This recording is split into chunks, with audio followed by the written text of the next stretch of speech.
This is the Big O Show. This is the Big O Show.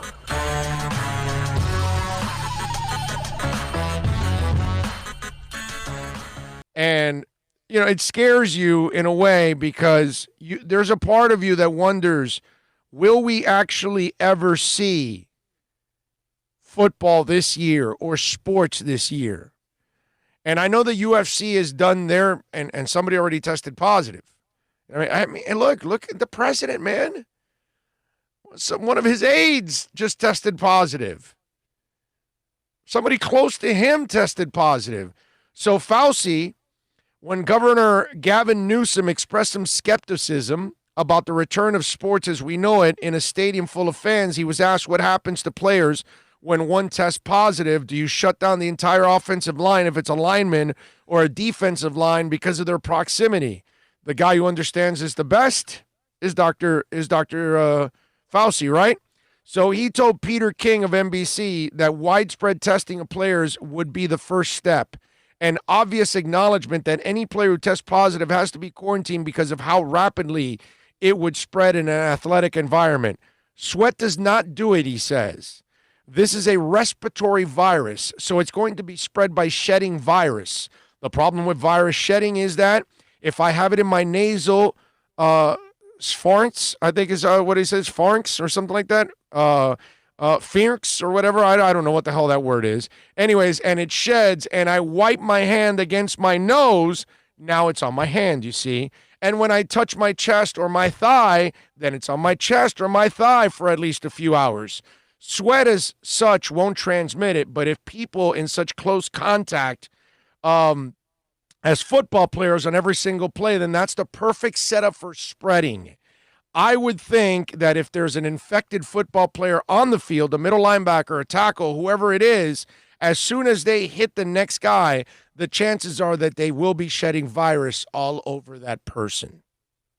If you really want to be in a situation where you want to be absolutely certain, you test all players before the game and you say, those that are infected, sorry, you're sidelined. Those that are free, get in there and play. That's going to require so many tests that imagining it now would either be sheer folly or greedy on the part of a sports league. But Fauci hopes that the coming months brings increased access to tests. He also says that modified quarantine after contact with a person who tests positive at the White House, where staffers are tested daily, showing how quickly things can change. If I test today and I'm negative, you don't know if I got exposed tomorrow.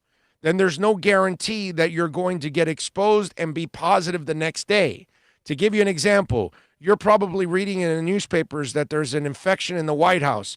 I was exposed to that person, so I immediately got tested. I am negative, so I'm negative yesterday. I don't know if I'm going to be negative on Monday, understand? It's an almost impossible situation. This is Fauci. So that almost sounds like if you get exposed to it in any capacity, even if you test negative, you need to be quarantined because the potential of you having it and spreading it is there. And you could test positive in a day or two. Right. The dormant thing. Right. They don't know everything about this thing. You know what, that's the one thing about this, the lack of not knowing. And every time we turn around, we find something new out. I mean, how can you even think about trying to do anything full board? I want opening up. Guys and ladies out there, I want football back. I want basketball back. I want hockey back. Oh man, I want the MLS back too because we got Inter Miami now. You know, I want to see the Marlins play. I really do. But we're gonna have to get.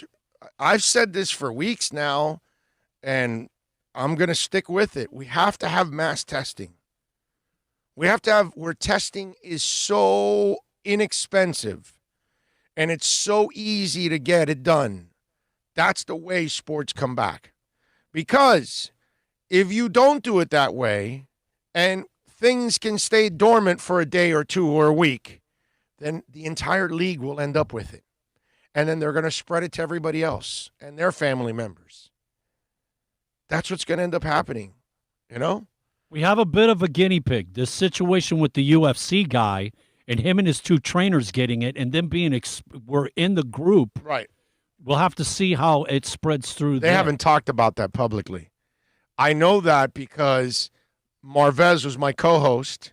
He was in there. He was at the facility, and he saw that they were there. On the ground knowledge. Right. He was there, and he saw that they were there for a couple of days before they got tested. So they were walking around with the virus. This is a scary thought, man. It's just Dana White being crazy because he's wants to make money, bro. It's a money grab. That's all. Because he knows he's the only game in the world right now. So the world is going to be watching. And that's what was happening on Saturday. The world was watching. You were watching and I was watching. Everybody was watching except for Bill. That's it.